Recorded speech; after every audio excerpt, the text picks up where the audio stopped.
Hello everyone, welcome back to my YouTube channel Kadyan study zone. और जैसा कि मैंने इंट्रोडक्टरी वीडियो में बताया था कि हम जो अपना चैनल की फर्स्ट वीडियो है वो 10th और 9th की साइंस से स्टार्ट करेंगे। तो ये मैंने 10th क्लास का सिलेबस लिखा हुआ है, 10th क्लास की साइंस का। ये मेरी क्लास 10 से है, क्लास 10th का है ये मेरे पास, ठीक है।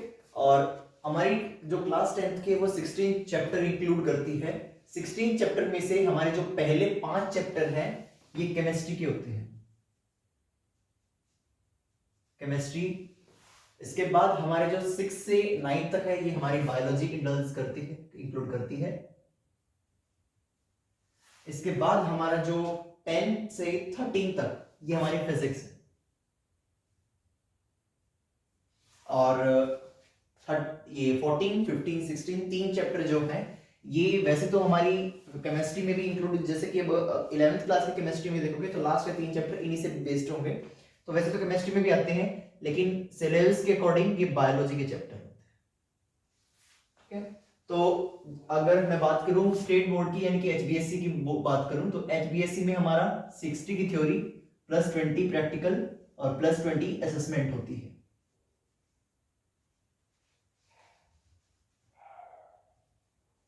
लेकिन अगर मैं बात करूं सेंट्रल बोर्ड की तो वहां पर हमारा 80 प्लस 20 का रेशियो रहता है, 80 की थ्योरी और 20 का हमारा असेसमेंट होती है।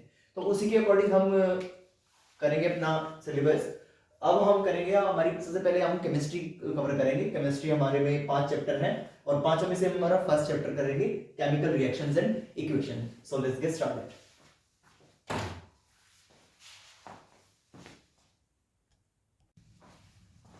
तो हम अपनी पहली यूनिट स्टार्ट करेंगे केमिकल रिएक्शंस एंड इक्वेशंस। अब जब हम अपनी यूनिट स्टार्ट करें सबसे पहले तो हम चैप्टर का नाम देखेंगे कि चैप्टर किस चीज के बारे में बताना चाहता है, एक्चुअल उसमें क्या क्या चीजें हम पढ़ेंगे। तो पहली है केमिकल रिएक्शंस एंड इक्वेशंस। क्या होती है केमिकल रिएक्शंस? केमिकल रिएक्शंस क्या होती है? अब हमने छोटी क्लास में पढ़ा होगा chemical change and physical change. तो जब हमारी किसी भी रिएक्शन में केमिकल चेंज ऑकर होगा तो ऑकर्ड, ठीक है, तो उसको हम क्या बोलेंगे? Chemical reaction. यानी कि अगर मैं एग्जांपल लूं, rusting of iron, rusting of iron, burning of paper, burning of paper, ठीक है। और या मैं कहूं डाइजेशन ऑफ फूड,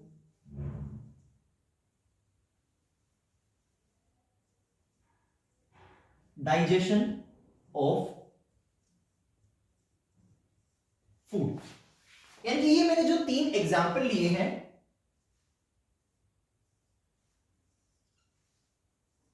जैसे कि rusting of iron, burning of paper, digestion of food, ये हमारे क्या है? तीनों के तीनों एग्जांपल है केमिकल चेंज की। यानी कि इनके अंदर क्या हो रहा है? केमिकल चेंज हो रहा है। अब केमिकल चेंज क्या होता है? केमिकल चेंज क्या होगा? Chemical change is a change, chemical change is a change which can't be reversed. यानी कि जो वापस बदला ना जा सके, ठीक है। यानी कि अब रस्टिंग ऑफ आयरन है, अगर एक बार जब लोहा जंग लग गया तो हमारा लोहा वापस उसी सिचुएशन में नहीं आ सकता। बर्निंग ऑफ पेपर, एक बार हमारा कागज जल गया तो वो वापस उसी पोजीशन में नहीं आ सकता। डाइजेशन, एक बार हमारा फूड डाइजेस्ट हो गया तो वापस हमारा फूड उसी पोजीशन में या उसी सिचुएशन में नहीं आ सकता जिसमें हमने उसे खाया था।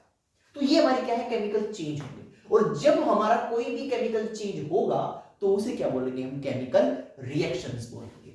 और केमिकल रिएक्शंस को जब हम सिंबॉलिकल फॉर्म में लिखते हैं, केमिकल रिएक्शंस को हमारी सिंबॉलिकल फॉर्म में लिखते हैं तो हमारी क्या बोलते हैं? केमिकल इक्वेशन बोलेंगे, केमिकल इक्वेशन।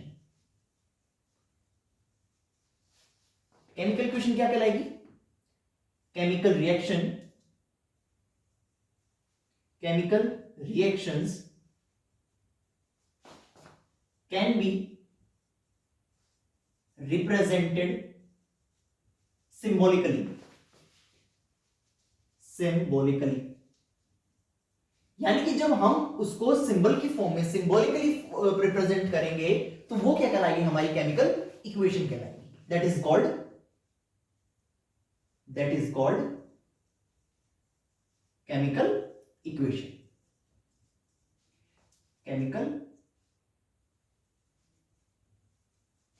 ये होती है हमारी केमिकल इक्वेशन होती है। जैसे कि अगर मैं बात करूं, carbon plus oxygen gives CO2, common सा एग्जांपल है। यानी कि जब हमारा कार्बन ऑक्सीजन की प्रेजेंस में जलेगा तो क्या देगा, कार्बन डाइऑक्साइड देगा।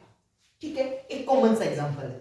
अगर हमारा मैग्नीशियम ऑक्सीजन की प्रेजेंस में जलेगा तो क्या देगा, मैग्नीशियम ऑक्साइड देगा। क्या देगा, मैग्नीशियम ऑक्साइड देगा। तो ये कॉमन सा एग्जांपल है। यानी कि हम किसी भी केमिकल रिएक्शन को सिंबल के फॉर्म में जब प्रेजेंट करते हैं तो उसको हम क्या बोलते हैं, केमिकल इक्वेशन बोलते हैं। और जब केमिकल इक्वेशन में हमारी क्या होती है, दो साइड्स होती है, एक एरो के लेफ्ट साइड और एक एरो के राइट साइड। जो एरो के राइट साइड होती है उसको हम बोलते हैं प्रोडक्ट। क्या बोलते हैं उसको, प्रोडक्ट। और जो एरो के लेफ्ट साइड होगी उसको बोलते हैं हम रिएक्टेंट। क्या बोलते हैं, रिएक्टेंट। अब जो रिएक्टेंट, अब जो एरो है ये क्या शो करता है, अब हमने अपनी केमिकल इक्वेशन लिख दी, लेकिन ये जो एरो लिखा है ये क्या शो करेगा, ये शो करेगा कि हमारी जो केमिकल रिएक्शन हो रही है वो किस डायरेक्शन में हो रही है। यानी कि ये तो मेरा प्रोडक्ट जैसे रिएक्टेंट था और जब वो रिएक्शन उस तरफ गई तो हमारा प्रोडक्ट ये बनेगा। अगर मैं इस सिचुएशन को इस तरह से लिख दूं तो जैसे MgO 2Mg प्लस O2, क्या ये ठीक है, क्या ये एक्चुअल में ठीक है, जी नहीं, ये इक्वेशन ठीक नहीं है। क्योंकि मैंने बोला है कि जो हमारा रिएक्टेंट होगा वो लेफ्ट में होगा, और अगर ये सिचुएशन होगी ना तो ये इस तरह से जाएगी, ये अब ठीक हो जाएगी। यानी कि ये मेरा रिएक्टेंट रहेगा, ये मेरा R रहेगा और ये मेरा प्रोडक्ट रहेगा, रिएक्टेंट और ये मेरा प्रोडक्ट। तो ये हमारा क्या है, मेन चैप्टर का जो नाम है उससे हम इसमें केवल हम केमिकल रिएक्शंस और इक्वेशंस के बारे में पढ़ेंगे। इसके बाद आ जाती है हमारी बैलेंस्ड केमिकल इक्वेशन। ठीक है,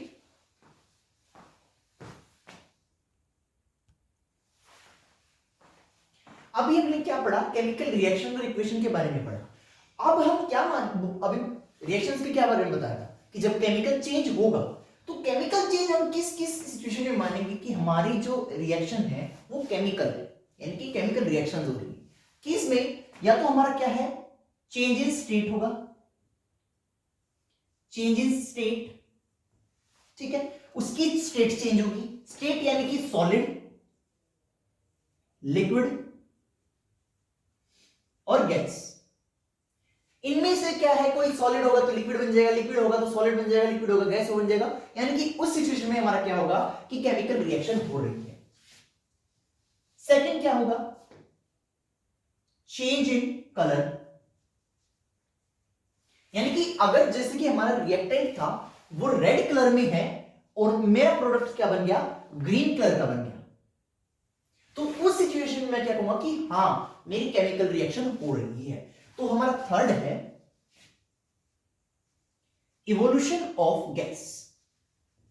अब गैस कौन से निकलेगी, अब गैस कब निकलती है, ठीक है, जब अगर हमारे प्रोडक्ट में कोई भी गैस होगी वो हल्की होगी, वो क्या होगी, हल्की गैस हल्की होती है और वो निकल जाएगी। और गैस जब निकलती है, जैसे कि हमारी H2 है, हाइड्रोजन है, निकल रही है, तो इस तरह से हम उसको शो करेंगे। इसका मतलब है वो इवोल्व हो रही है, निकल रही है।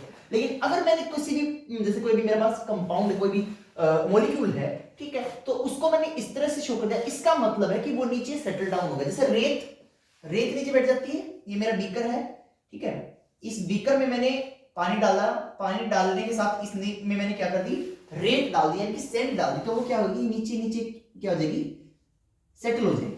तो वो हमारा उस तरह, उसको हम इस तरह से शो करते हैं कि सेटल डाउन, यानी कि प्रेसिपिटेट बन गया वो। ठीक है, उसके बारे में पढ़ेंगे कि अब प्रेसिपिटेट क्या होता है, इवोल्यूशन। अब हमने क्या पढ़ा कि चेंज इन केमिकल रिएक्शन, यानी कि किस तरह से हम बताएंगे केमिकल रिएक्शन हो रही है, change in state, change in colour और इवोल्यूशन ऑफ गैस। यानी कि जब ये हमारे 3 हमको चेंज दिख जाएंगे ना, तो तब हमें पता लग जाएगा कि केमिकल रिएक्शंस वहां पर हो रही है। क्लियर है? इसके बाद अगर मैं बात करूं तो रिएक्टेंट अभी पढ़ लिया हमने कि लेफ्ट साइड हमारा रिएक्टेंट होगा और राइट साइड हमारा प्रोडक्ट होगा। तो इसको हम किस तरह से शो करते हैं, जैसे कि कार्बन प्लस ऑक्सीजन क्या बनाया, CO2। अब मेरे पास कार्बन क्या है, सॉलिड स्टेट में है, O2 क्या है, गैस स्टेट में है, और जब ये दोनों जलेंगे तो CO2 किस स्टेट में बनेगा, गैस केस में। तो हम इस तरह भी अपनी केमिकल इक्वेशन को लिखते हैं। इससे हमारे क्या है, एक आइडिया हो जाता है कि जो हमारी इक्वेशंस बनेगी उसमें रिएक्टेंट किस स्टेट में था, प्रोडक्ट किस स्टेट में बना है। ठीक है, सॉलिड को हम S से लिखते हैं, लिक्विड को हम L से लिखते हैं, इस तरह से गैस और ऐसे ना ब्रैकेट में लिख देंगे इसको इस तरह से। ठीक है, गैस होगा, गैस को हम G से डिनोट करते हैं, स्मॉल g, स्मॉल लेटर है नहीं सारे। और इसके बाद अगर मैं बात करूं एक्वस, एक्वस एक्वस हम क्या करेंगे, AQ से शो करेंगे। अब एक्वस क्या होता है, एक्वस का मतलब है किसी भी हमने सॉलिड कंपाउंड को, सपोज करें सॉलिड को किसमें, वाटर में मिक्स कर दिया, इस सिचुएशन, इस हमारे सॉल्यूशन को क्या बोलेंगे, एक्वस सॉल्यूशन बोलेंगे। यानी कि जैसे कि मैंने चीनी को पानी में घुमा दिया तो वो मेरा क्या बनेगा, एक्वस सॉल्यूशन। ठीक है, यानी कि एक सॉलिड को मैंने पानी में डिसॉल्व कर दिया तो बनेगा मेरा एक्वस सॉल्यूशन। ठीक है, तो ये हमारा था। अभी पढ़ेंगे हम बैलेंस्ड इक्वेशन। ये हमने रिएक्शन पढ़ लिया, इक्वेशन पढ़ ली कि इक्वेशन क्या होती है, इक्वेशन हम किस तरह से लिखते हैं, केमिकल रिएक्शन होने का हमें कैसे पता लगेगा, किन किन चेंजेस से हम पता लगा सकते हैं, और इसके बाद हम पढ़ेंगे केमिकल बैलेंस्ड इक्वेशन। ठीक है, कि किस तरह से हम बैलेंस करते हैं, किस तरह से हम राइट करते हैं। अब बात करेंगे हम, ये हमारा चैप्टर था, इसको नहीं देखना कहीं ये समझ जाओ कि ये अलग चीज जी। अब हम बात करेंगे केमिकल बैलेंस्ड इक्वेशन की। अब हमारी बैलेंस्ड इक्वेशन की हमें जरूरत क्यों पड़ी, ठीक है, हम क्यों करते हैं हमारे किसी भी इक्वेशन को बैलेंस, क्योंकि अब हमने एक चीज पढ़ी थी 9th क्लास में, मास, कंजर्वेशन ऑफ मास। क्या पढ़ा था, कंजर्वेशन ऑफ मास पढ़ा था। और कंजर्वेशन ऑफ मास क्या बोलता है, conservation of mass states that mass can neither be created, क्या बोलता है, मास can neither be created nor be destroyed, can neither be created nor be destroyed.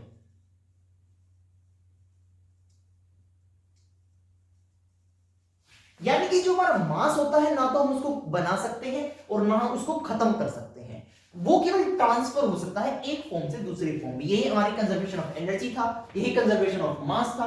तो हमारी जब इक्वेशन, जो हमारी इक्वेशन होगी, जैसे ए से मेरा बी बना, ये मेरा क्या है, ए मेरा रिएक्टेंट है और बी क्या है, मेरा प्रोडक्ट है।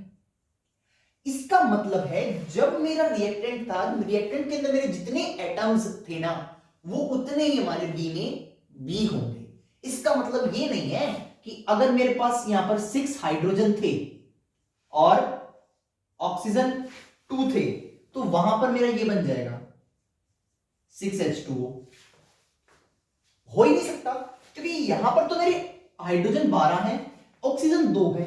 यहां पर हाइड्रोजन तो 12 हो गए लेकिन ऑक्सीजन तो 6 ही हुए, बाकी 3 कहां गए।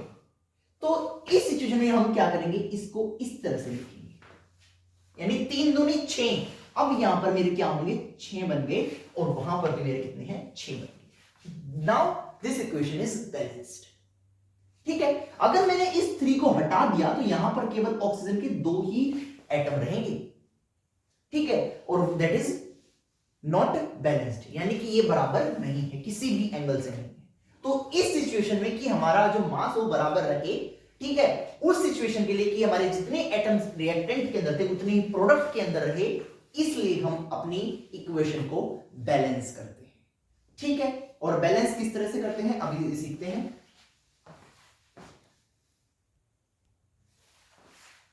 अब हम पढ़ेंगे बैलेंसिंग ऑफ इक्वेशन। अभी हमने पढ़ लिया केमिकल रिएक्शंस क्या होती है, किस तरह से केमिकल रिएक्शन का हमें पता लगेगा कि वो ऑकर हो रही है या नहीं, और केमिकल इक्वेशंस क्या होती है, किसी भी केमिकल रिएक्शंस को सिंबॉलिकल फॉर्म में लिखना केमिकल इक्वेशंस होती हैं। ठीक है।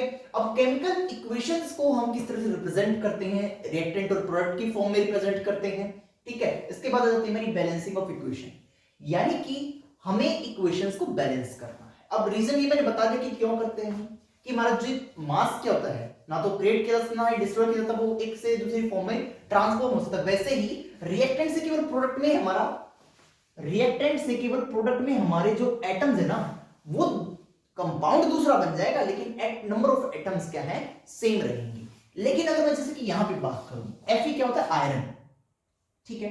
अब यहां पर मेरे Fe, हाइड्रोजन और ऑक्सीजन मेरे पास तीन है, ये मेरे रिएक्टेंट के लिए है, रिएक्टेंट, और ये मेरा इधर है प्रोडक्ट। यहां पर क्या है, Fe, हाइड्रोजन और ऑक्सीजन। अगर मैं बात करूं भी तो यहां पर आयरन के कितना है, एक एटम, यहां पर हाइड्रोजन की दो एटम, ऑक्सीजन की एक एटम। अब वहां पर आयरन के तीन एटम, ऑक्सीजन के चार और हाइड्रोजन के दो। अब हाइड्रोजन तो बैलेंस है, कोई प्रॉब्लम नहीं। ऑक्सीजन के यहां पर एक, वहां पर चार, और आयरन के यहां पर एक, वहां पर तीन। So this equation is chemically imbalanced, chemically unbalanced.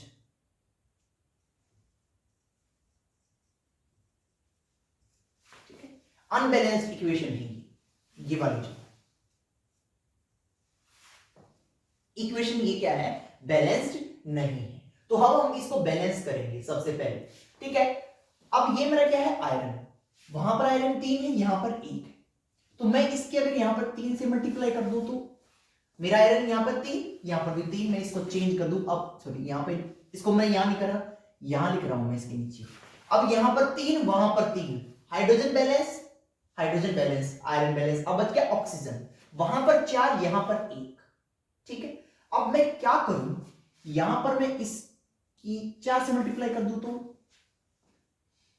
Oxygen तो चार हो गए, बट जो यहां पर हाइड्रोजन है वो तो दो है, ऑक्सीजन मेरे कितने हो गए, चार, लेकिन हाइड्रोजन चार दूनी आठ, कितने हो गए हाइड्रोजन, आठ। क्लियर है। अब मेरे यहां पे तीन है, यहां पे हाइड्रोजन कितने हैं, आठ है, और ऑक्सीजन कितने हैं, चार है, अभी बैलेंस की थी। लेकिन यहां पर आयरन तो तीन होगी, ठीक है, हाइड्रोजन आठ यहां पे, तो क्या मैं अगर इसकी मल्टीप्लाई यहां, मैं इसको रेड पेन से करता हूं, जो मैंने चेंज किया है, जो मैं चेंज कर रहा हूं, मैं इसको अलग पेन से करता हूं थोड़ा सा, ताकि मेरे थोड़ा एक आइडिया हो जाए कि यहां पे मैंने पहले लगाया थ्री, फिर इसके बाद मैंने यहां लगाया फोर। अब मेरी इक्वेशन क्या है, यहां पर तो थ्री हो गया, हाइड्रोजन यहां एट हो गया,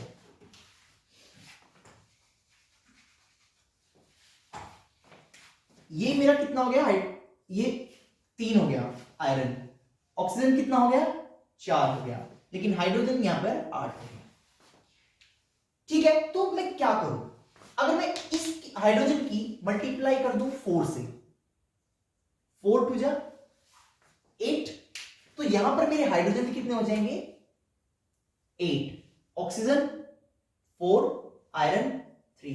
क्या अब ये बैलेंस है, iron three, iron three, hydrogen eight, hydrogen eight, oxygen four, oxygen four, यानी कि अब मेरी equation completely balanced. Now I can say this equation is completely chemically balanced, ठीक है। अब मैं इसको अनबैलेंस्ड नहीं बोलूंगा, कि क्या है, ये मेरी बैलेंस्ड इक्वेशन हो जाएगी, ठीक है। क्या ये मेरी अब balanced equation.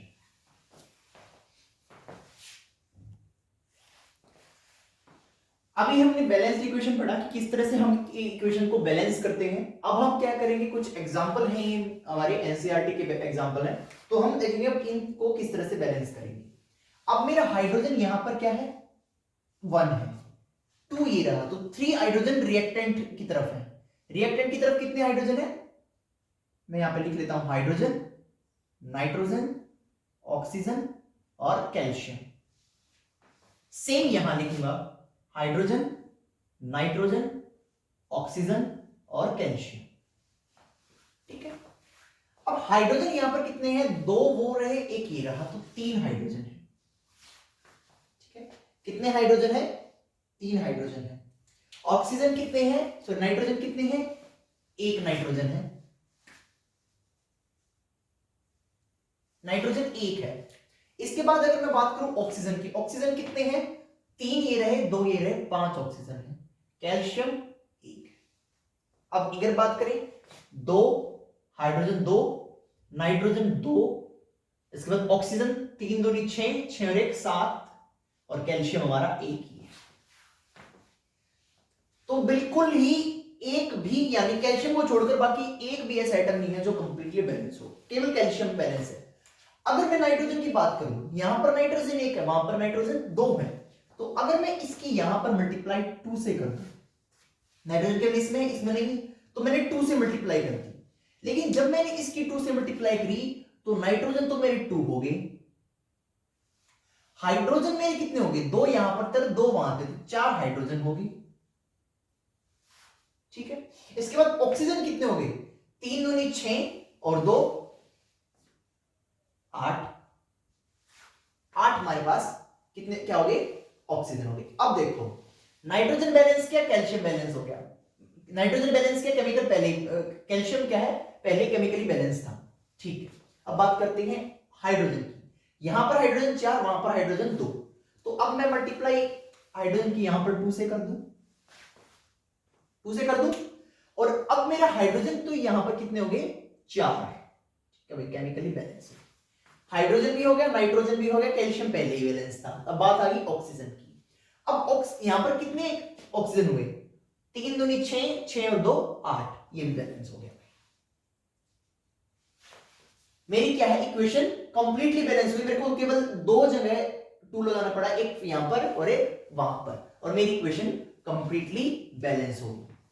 In the same situation यहां करेंगे सोडियम, ऑक्सीजन, हाइड्रोजन और सल्फर।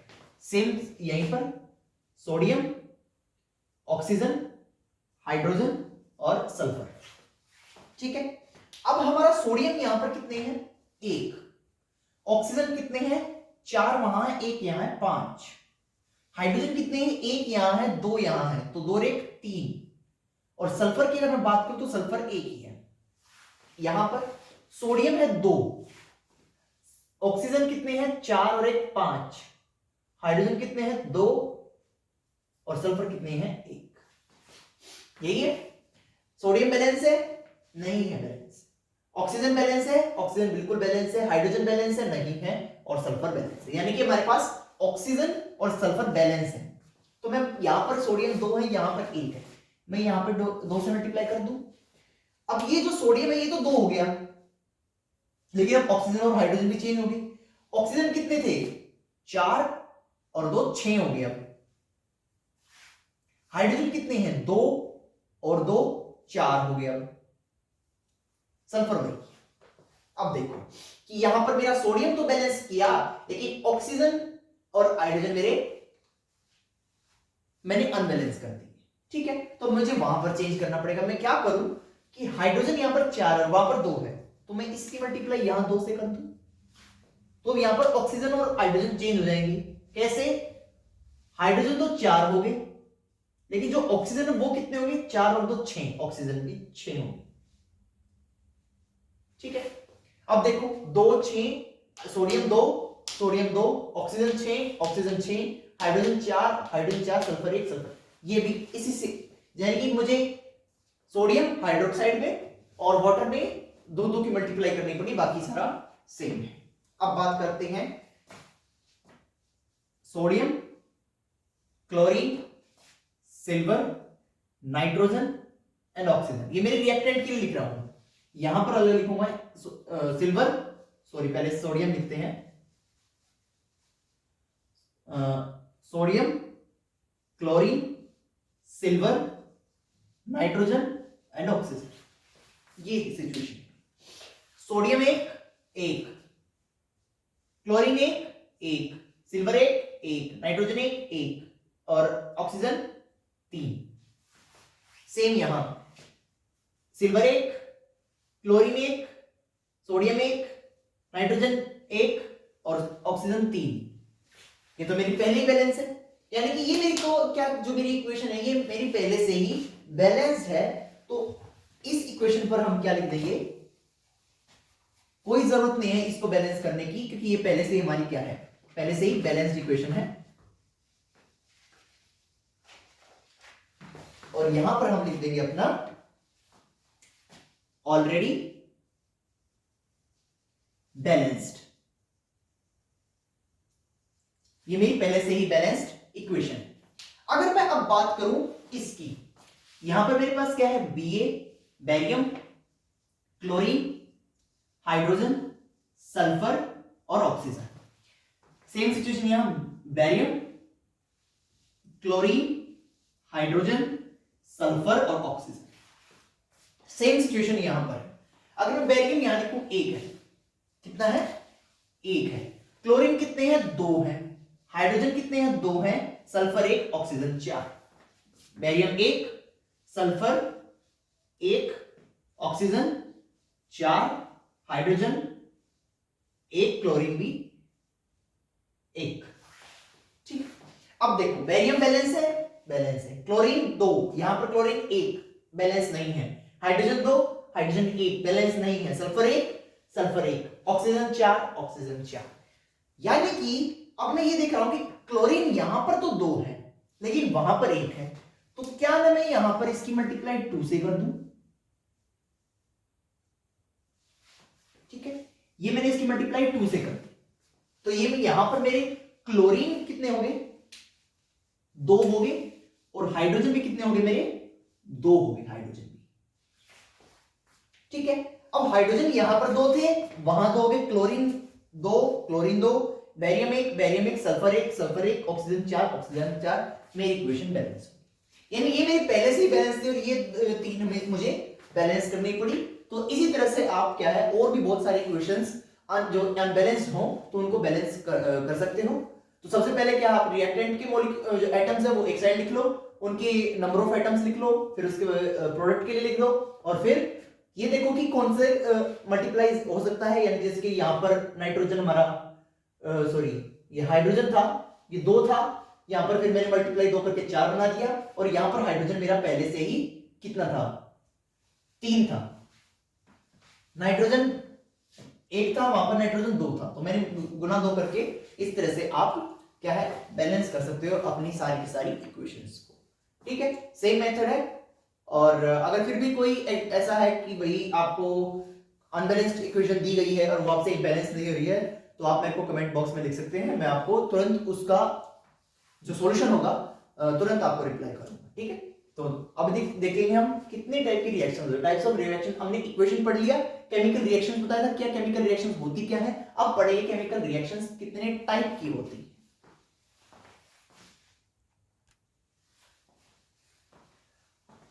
अब हम पढ़ेंगे टाइप्स ऑफ केमिकल रिएक्शंस, यानी कि कितने टाइप की हमारी केमिकल रिएक्शंस होती हैं। सबसे पहले कॉम्बिनेशन रिएक्शन, डीकंपोजिशन रिएक्शन। अब जो डीकंपोजिशन होती है ना, उसके भी 3 टाइप होते हैं फर्दर। ठीक है, इसकी होती है, पहली होती है थर्मल डीकंपोजिशन। इसके बाद तुम्हारी आती है इलेक्ट्रिकल डीकंपोजिशन। और इसके बाद आती है हमारी photo electric decomposition.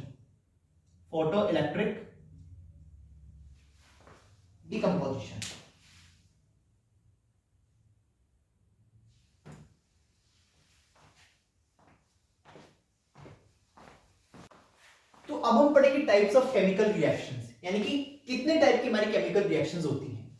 Combination reaction, decomposition reaction, displacement reaction. अब जो हमारी डीकंपोजिशन होती है इसकी फर्दर 3 टाइप की रिएक्शंस होती हैं। पहली इसमें होती है थर्मल, दूसरी होती है इलेक्ट्रिकल, और तीसरी होती है फोटोलाइटिक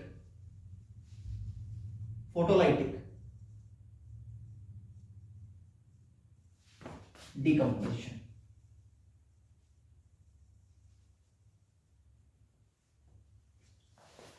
ठीक है, 3 होती है थर्मल डीकंपोजिशन, ठीक है, जो हमारी की हीट की उससे होती है। इलेक्ट्रिकल जो इलेक्ट्रिसिटी की प्रेजेंस में होती है। फोटोलाइटिक जो कि सनलाइट की प्रेजेंस में होती है। तो ये डीकंपोजिशन रिएक्शन के 3 टाइप फर्दर 3।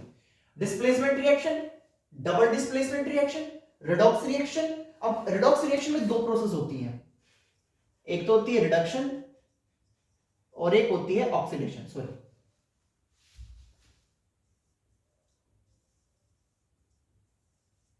यानी जब ऑक्सीजन ऐड होगा तो उसे ऑक्सीडेशन बोलेंगे, जब जिस कंपाउंड से ऑक्सीजन निकलेगा उसको हम क्या बोलेंगे, रिडक्शन बोलेंगे। ठीक है, अब इसके बाद है एंडोथर्मिक, एक्सोथर्मिक, प्रेसिपिटेशन। अब ये अलग हमारी टोटल 8 टाइप की रिएक्शन है। कई बार क्या होते हैं, जो टीचर्स होते हैं वो रिडॉक्स रिएक्शंस को दो पार्ट्स में पढ़ा देते हैं, 9 रिएक्शन बना देते हैं, और कई बार इनको भी अलग करा दिया जाता है।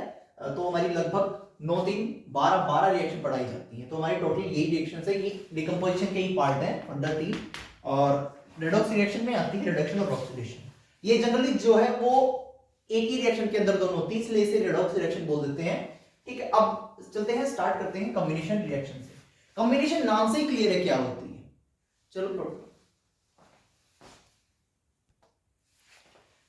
कॉम्बिनेशन रिएक्शन नाम से ही क्लियर है कि उसमें कुछ ना कुछ कंबाइन होगा, यानी कि कोई भी दो चीजें हैं वो कंबाइन होकर कोई एक चीज बनाएगी, तो वो क्या कहलाएगी, combination.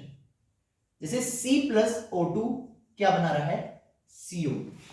When two or more compounds formed a single product, ठीक है, जब दो या दो से ज्यादा जो हमारे कंपाउंड मिले या फिर कोई एटम्स जुड़े या रिएक्टेंट्स जुड़ेंगे, तो हमारा एक जो प्रोडक्ट बनेगा उसको हम उस रिएक्शन को क्या बोलेंगे, कॉम्बिनेशन रिएक्शन। यानी कि उसमें कंबाइन हो रही है वो चीजें, जैसे कार्बन और ऑक्सीजन क्या कर रही है, CO2 फॉर्म कर रही है। तो दिस इज कॉम्बिनेशन रिएक्शन, हमारी कॉम्बिनेशन रिएक्शन होगी। सेकंड मैंने क्या बताई थी, displacement, sorry decomposition. Second reaction क्या थी हमारी, डिकम्पोजिशन।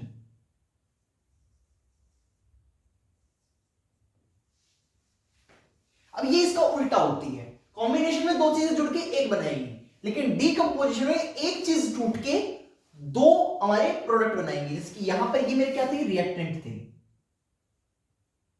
और ये मेरा क्या था, प्रोडक्ट था। अब प्रोडक्ट तो इसमें एक बना, रिएक्टेंट मेरे इसमें दो और भी हो सकते हैं, दो या दो से ज्यादा भी हो सकते हैं। लेकिन यहां पर क्या होगा, यहां पर जो मेरा रिएक्टेंट होगा वो एक होगा, जैसे कि A है, और जो प्रोडक्ट बनेगा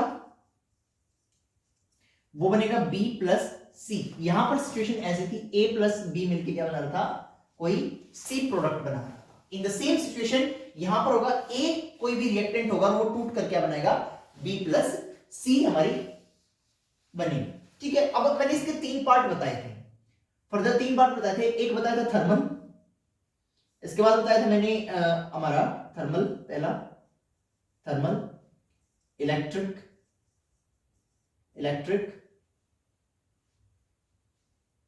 डिकम्पोजिशन। इसके बाद आता है फोटोलाइटिक। बताया था मैंने तीनों। थर्मल यानी कि हीट की प्रेजेंस में हो टूटेगा, ठीक है। इलेक्ट्रिक मतलब इलेक्ट्रिसिटी की प्रेजेंस में टूटेगा, और फोटोलाइटिक यानी कि हमारी सनलाइट की प्रेजेंस में वो रिएक्शंस होगी, यानी वो प्रोडक्ट टूटेगा। अब मैंने डिकम्पोजिशन में पहली बताई थी हमारी थर्मल यानी कि जब थर्मल डिकम्पोजिशन यानी कि जब हमारा जो रिएक्टेंट होगा वो हीट की प्रेजेंस में दो या दो से ज्यादा प्रोडक्ट में टूट जाए। जैसे कि मैं अगर बात करूं, A ब्रेक डाउन होगा किसमें, B+C में, किसकी प्रेजेंस में, हीट की प्रेजेंस में। यहां पर इसको मैं डेल्टा भी लिख सकता हूं, हीट, ठीक है, या तो खाली हीट लिख दो या खाली आप डेल्टा भी लगा सकते हो, ठीक है। तो ये रिएक्शन, अगर मैं इसका एक छोटा सा एग्जांपल लूं, CaCO3 किस में होगा, हीट की प्रेजेंस में टूटेगा, किसमें, CaO+CO2। अब ये रिएक्शन देखो, कैल्शियम यहां एक है, कैल्शियम एक है, ऑक्सीजन यहां 3 है, वहां पर भी 3 है, कार्बन एक है, कार्बन भी एक है। ये कार्बन नहीं है, ये कैल्शियम है, याद रखना इसको। सिंबल 9th क्लास में पढ़े हुए, किसी भी इसका एलिमेंट का हम जब सिंबल बनाते हैं तो उसका फर्स्ट लेटर कैपिटल होता है, जैसे कि N, और सेकंड लेटर अगर होगा तो वो स्मॉल होगा। जैसे अगर मैं बात करूं खाली नाइट्रोजन, ये खाली नाइट्रोजन है, और Na मतलब सोडियम है। इट डजंट मीन कि ये तुम इसे सोडियम बना दोगे या इसको तुम सॉरी इसको सोडियम बना दोगे या इसको नाइट्रोजन बना दोगे, ठीक है। तो ये चीज याद रखना। तो यहां पर जो हमारा कैल्शियम कार्बोनेट है इसको बोलते हैं कैल्शियम कार्बोनेट। ये क्या होगा, टूटते जाएगा किसमें, calcium oxide plus carbon dioxide में, ठीक है। ये हमारा क्या था, कैल्शियम कार्बोनेट। जब मैंने इसको हीट दी तो ये किसमें टूट गया, calcium oxide plus carbon dioxide, ठीक है। अगर मैं अभी बात करूं इलेक्ट्रिकल की, electrical decomposition, sorry electrical decomposition,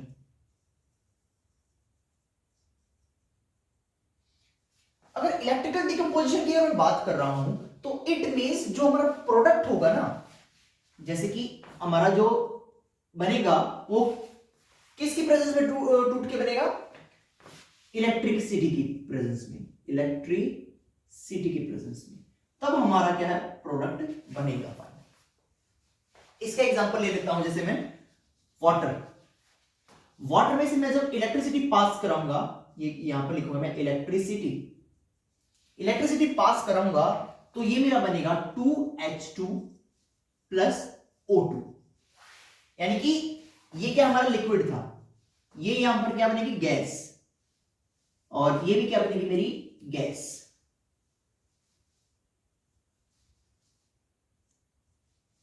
ये मेरी गैस, ठीक है। अब यहां पर हाइड्रोजन के मॉलिक्यूल 4 है, यहां 2 है, वहां 2 है, तो इसको मैं कर दूंगा ये बराबर होगी, ठीक है। यानी कि जब हमारी रिएक्शन में रिएक्टेंट जो होगा वो इलेक्ट्रिसिटी के प्रेजेंस में टूट के 2 या 2 से ज्यादा प्रोडक्ट बनाए तो उसको बोलेंगे इलेक्ट्रिकल डिकम्पोजिशन।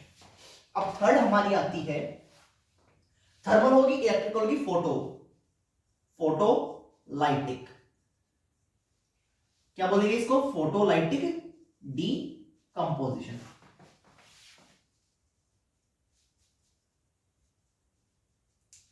यानी कि इस सिचुएशन में क्या होगा, जो हमारा ए रिएक्टेंट है वो प्रोडक्ट बी और सी में टूटेगा, किसकी प्रेजेंस में, सनलाइट की प्रेजेंस में, किसकी प्रेजेंस में, सनलाइट की प्रेजेंस में हमारा जो प्रोडक्ट है वो टूट जाएगा, यानी डिकम्पोज हो जाएगा। सेम चीज, अब ये 3 एग्जांपल है, इन तीनों को आप खाली जो मैंने ऊपर लिखवाई थी, एक डिकम्पोजिशन रिएक्शन लिखा था ऊपर, डिकम्पोजिशन रिएक्शन। अगर आपसे खाली डिकम्पोजिशन रिएक्शन पूछा जाता है तो आप इन तीनों में से कोई भी एग्जांपल लिख दो, कोई फर्क नहीं पड़ता कि है तो वो डिकम्पोजिशन रिएक्शन के एग्जांपल ही। थर्मल में आप ये लिख दो, अगर खाली थर्मल पूछ रखा है, इलेक्ट्रिकल पूछ लिया तो ये एग्जांपल लिख दो, और अगर आपसे फोटोलाइटिक पूछ लिया जाए तो आप क्या लिखोगे,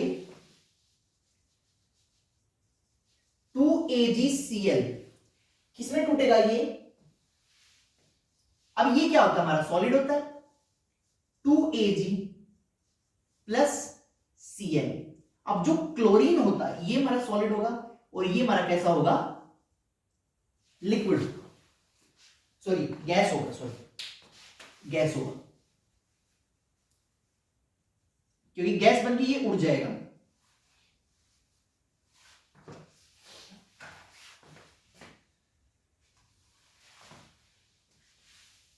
Cl2 गैस बन के क्या हो जाएगा, उड़ जाएगा, ठीक है। यानी कि जब हमारा सनलाइट के कांटेक्ट में हमारा सिल्वर क्लोराइड जो आएगा तो हमारा सिल्वर अलग हो जाएगा और क्लोरीन गैस उड़ जाएगी।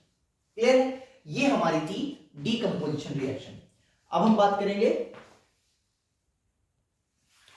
Displacement reaction. अब हम किसके बारे में पढ़ेंगे, डिस्प्लेसमेंट रिएक्शन और डबल डिस्प्लेसमेंट। अब मैंने क्या है, दोनों इकट्ठी लिखी है, लगभग सेम होती हैं। इसमें क्या होता है, जो हाईली रिएक्टिव मेटल होगी ना, या हाईली रिएक्टिव जो भी कंपाउंड होगा वो क्या है, दूसरे लो रिएक्टिव को चेंज कर देगा। जैसे अगर मैं बात करूं Fe प्लस CuSO4, अब आयरन क्या है, इसमें ज्यादा रिएक्टिव रादर देन कॉपर, तो वो चेंज कर देगा और कंपाउंड क्या बना लेगा, FeSO4 प्लस कॉपर, ठीक है। एक ही इसी तरह से सेम रिएक्शन अगर मैं जिंक की करूं कॉपर सल्फेट के साथ, सेम जिंक भी क्या है, कॉपर से ज्यादा रिएक्टिव है, तो क्या बनेगा, जिंक सल्फेट प्लस कॉपर। अलग हो जाएगा। इन द सेम सिचुएशन जब हमारी डबल डिस्प्लेसमेंट, अब यहां पर क्या है, खाली डिस्प्लेसमेंट, यानी कि एक हाईली रिएक्टिव लो रिएक्टिव को चेंज कर देगा, दूसरे के साथ कंपाउंड बना देगा। यहां पर क्या होगा, यहां पर आयंस का एक्सचेंज होगा, ठीक है। जैसे अगर मैं बात करूं Na2SO4 प्लस BaCl2, यानी कि sodium sulphate plus barium chloride की अगर मैं बात करूं तो यहां पर क्या है, आयंस एक्सचेंज हो जाएंगी। सोडियम तो क्लोराइड के साथ बना लेगा NaCl2, ठीक है, sorry twice of NaCl plus BaSO4, इस तरह से आयंस एक्सचेंज हो जाएंगे। अब जो Na2SO4 और BaCl2 की जब हमने रिएक्शन कराई तो ये बना, लेकिन जब अब मैंने स्टार्टिंग में आपको दो एरो बताए थे, एक तो इस तरह से किसके लिए यूज होता है, गैस इवोल्यूशन। अब मैं पिछली एक रिएक्शन थी क्या था, 2AgCl gives 2Ag plus Cl2। यहां पर मैं इसको इस तरह से भी कर सकता हूं, गैस, और इस तरह से एरो लगा दूंगा। इसका मतलब है कि ये क्या होगी, मेरी गैस जो है वो निकल गई, उड़ गई, वो वही चीज थी।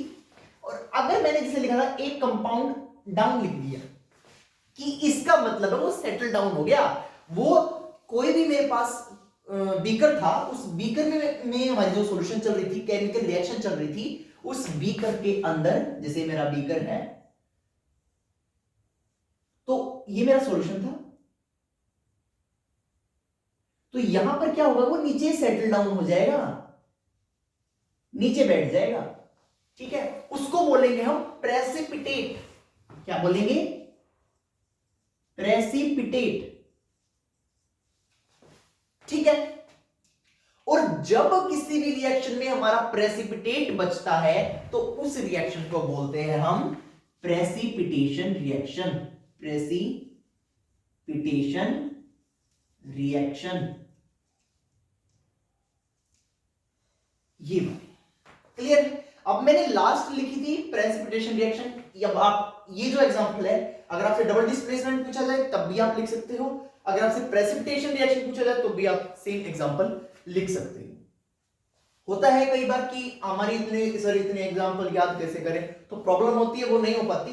तो इस सिचुएशन में हम क्या करते हैं, हमारी जो डबल डिस्प्लेसमेंट का और प्रेसिपिटेशन का सेम एग्जांपल होता है। और प्रेसिपिटेशन रिएक्शन क्या होगी, जब हमारा किसी भी रिएक्शन में प्रेसिपिटेट बचेगा तो उस रिएक्शन को हम बोलेंगे प्रेसिपिटेशन रिएक्शन, ठीक है। इसको हम इस तरह से शो कर देते हैं, क्लियर है।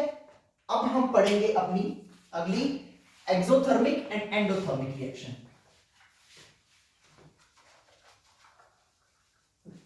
आसान है काफी, एक्सोथर्मिक और एंडोथर्मिक भी लगभग सेम ही है, कुछ ज्यादा टफ नहीं है। अब हम बात करते हैं अपनी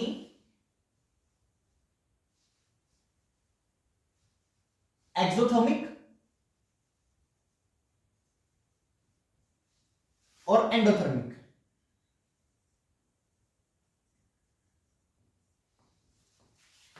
अब देखो, अब एक्सोथर्मिक पर एक क्वेश्चन आता है, why respiration is an exothermic reaction, ठीक है। एंडोथर्मिक और एक्सोथर्मिक में डिफरेंस जब तक नहीं आएगा तब तक वो आपको क्वेश्चन कई बार होता है, कंफ्यूजन हो जाती है, इन दोनों में कंफ्यूजन होता है। तो इससे एक ट्रिक से बताऊंगा मैं जनरली इसी ट्रिक से याद कराता हूं, ठीक है। तो एंट्री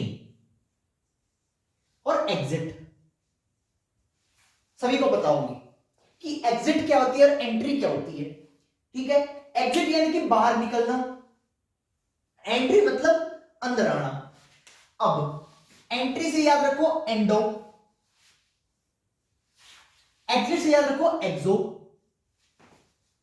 बात कर क्लियर है कि एक्सोथर्मिक में कुछ ना कुछ बाहर जाएगा और एंडोथर्मिक में कुछ ना कुछ अंदर आएगा, इतना क्लियर है। अब इसका मतलब है, अब बोलो कि सर अब बता दो कहां क्या जाएगा अंदर, कहां जाएगा, कुछ नहीं जाएगा भाई, हीट जाएगी बस। यही वर्ड है हीट, जो दोनों में, एक में निकलेगा एक में घुसेगा, ठीक है, यानी कि एक के अंदर जाएगा, एक के बाहर आएगा। तो अगर मेरी किसी भी रिएक्शन में हीट क्या हो रही है, एग्जिट, यानी कि इवोल्ड, वर्ड यूज करेंगे इवोल्ड, यानी कि उसके अंदर वो यूज हो रही है। जैसे मैंने यूज की थी, एक रिएक्शन लिखी थी, कैल्शियम कार्बोनेट को तोड़ा था हीट देकर, ठीक है, मैंने उसको हीट दी थी, सॉरी ये इसका एग्जांपल है।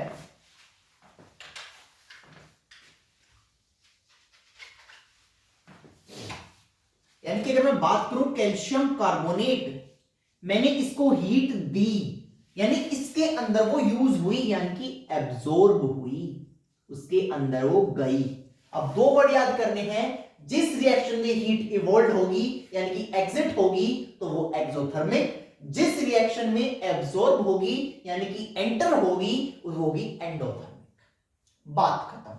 ये रिएक्शन, जैसे कि ये एग्जांपल था दिया था मैंने पिछली रिएक्शन में, थर्मल डिकम्पोजिशन में तोड़ने के लिए हम हीट का यूज करते हैं। तो सेम चीज मैंने ये बात करती है। और इसका एग्जांपल अगर मैं बात करूं तो रेस्पिरेशन क्या होगी, रेस्पिरेशन क्वेश्चन जरूर आता है कि why respiration is an exothermic reaction. अब एक्सोथर्मिक के पहले बारे में आपको सारा बताओ कि एक्सोथर्मिक रिएक्शन होती क्या है, इसका किस तरह से काम करती है। हीट हमारे इसके अंदर इवोल्व होती है, ठीक है, और रेस्पिरेशन में जब भी इवोल्व मतलब निकलती है, बाहर निकलती है। अगर मैं सांस लूंगा, खुद भी एक्सपेरिमेंट करो, जब आप सांस लेते हो तो गर्म हवा बाहर आती है, ठीक है, गर्म हवा बाहर आती है, यानी कि हीट आपकी रेडिएट होती है, इवोल्व होती है।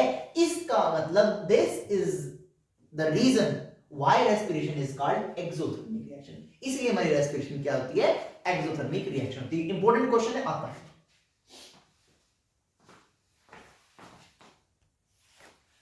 अब हम पढ़ेंगे हमारी last but not the least, redox reaction.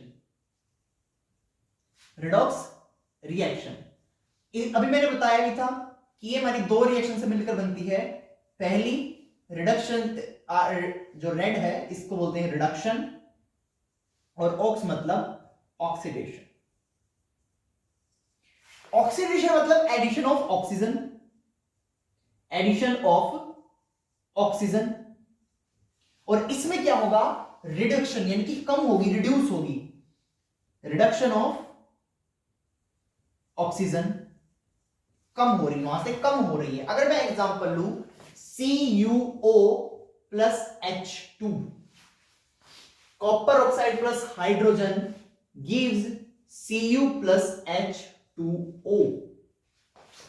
अब देखो, मैंने बोला रिडक्शन वहां होगी जिसमें रिड्यूस होगा, यानी कि किसी भी कंपाउंड से अगर ऑक्सीजन निकल जाता है तो वहां पर रिडक्शन हो रही है।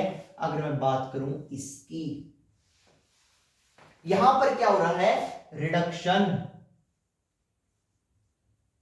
और जब मैंने बात की ऑक्सीडेशन यानी कि addition of oxygen, it means ये, इसकी बात कर रहा था मैं, ये रहा, इसको बोलेंगे ऑक्सीडेशन, यानी कि हाइड्रोजन में हमारी ऑक्सीजन ऐड होगी। This is known as oxidation reaction, this is reduction, reduction.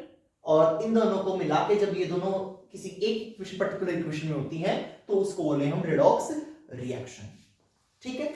ये हमारी टाइप्स ऑफ रिएक्शंस थी, टोटल टाइप्स ऑफ, यानी कि जितनी भी रिएक्शन थी हमारी।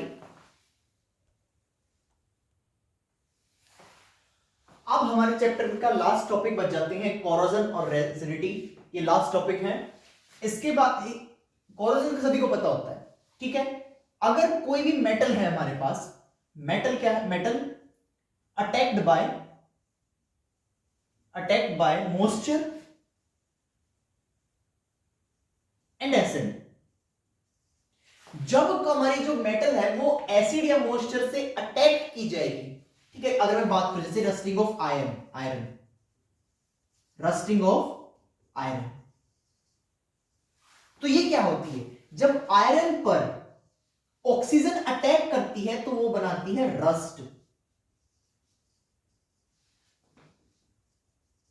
ये रस्ट का फॉर्मूला होता है, ठीक है। अब इसको बैलेंस कर लो, कहोगे बैलेंस ही नहीं है, बैलेंस कर लो भाई।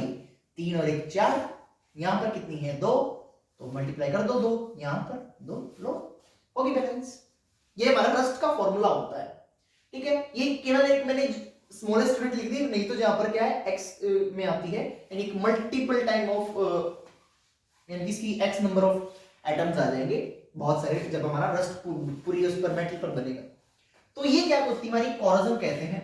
लेकिन अगर मैं बात करूं रेंसिडिटी की, कोरोजन सभी को याद हो जाता है, कॉमन सी चीज है, कोरोजन जंग लगना भी is a type of corrosion, metal attacked by acid और मॉइस्चर लिख देते हैं। लेकिन रेंसिडिटी बहुत कम को याद रहता है। क्या होती है रेंसिडिटी? रेंसिडिटी क्या होता है, जब हमारे फैट्स और ऑयल ऑक्सीडाइज हो जाते हैं। अब पिछली रिएक्शन हमने पढ़ी थी ऑक्सीडेशन रिएक्शन, यानी कि जब हमारा ऑक्सीजन उसके अंदर ऐड हो जाता है, तो ऑक्सीजन के प्रेजेंस में जब वो क्या होते हैं, ऑक्सीडाइज हो जाते हैं, क्या, फैट्स और ऑयल, तो उस चीज को हम क्या बोलते हैं, रेंसिडिटी। तो उनका स्मेल भी, टेस्ट भी चेंज हो जाता है। जब मानसून का मौसम आता है, तो अगर आप बिस्किट को या फिर किसी भी जो आपके स्नैक्स होते हैं उसको रख देते हो, तो कुछ टाइम बाद क्या होता है, उसके अंदर अजीब सा टेस्ट आने लग जाता है, अजीब सी स्मेल आने लग जाती है। तो अगर हरियाणवी बोलूं तो एक बोलते हैं पसीज गया, ठीक है। तो इसका मतलब उसकी ऑक्सीजन के साथ रिएक्शन हुई, जो उसके अंदर ऑयल था, फैट्स था, तो उसके कारण क्या हो जाती है वो, उनका स्मेल और टेस्ट चेंज हो जाता है। Oxidation of fats and oil due to which जिसके कारण टेस्ट एंड स्मेल चेंज्ड।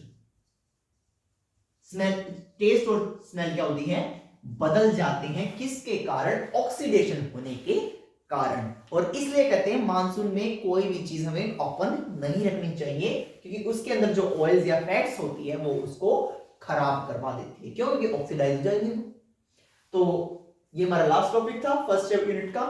तो अगर आपको मेरी वीडियो पसंद आई है, अगर आपको सारे टॉपिक क्लियर हो गए हैं, तो प्लीज वीडियो को लाइक कीजिए, ज्यादा से ज्यादा शेयर कीजिए और मेरे चैनल को सब्सक्राइब कीजिए और बेल आइकन प्रेस कर लीजिए, ताकि मेरी आने वाली फर्दर वीडियोस जो है उनकी नोटिफिकेशन आप तक पहुंच सके। मिलते हैं एक नई वीडियो के साथ, एक नए टॉपिक के साथ। तब तक के लिए पढ़ते रहें और बढ़ते रहें।